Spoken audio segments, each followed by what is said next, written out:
হাদি সাহারার উষার বালুতে আবে জমজম পানি, হাদি আজাদির হাসান হোসাইন জান্নাতি ফুলদানি, হাদি ইতিহাস পাখি আবাবিল মুসার হাতের লাঠি, হাদি ওমরের অর্ধ জাহানে মোরানো শীতল পাটি, হাদি গোলাপের মাতাল গন্ধ খোলা পায় রাশেদার, হাদি উত্তাল সাগরে জোয়ার আল্লাহু আকবার।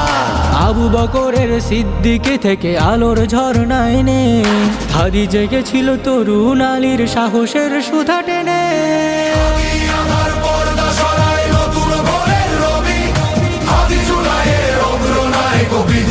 বিপ্লবী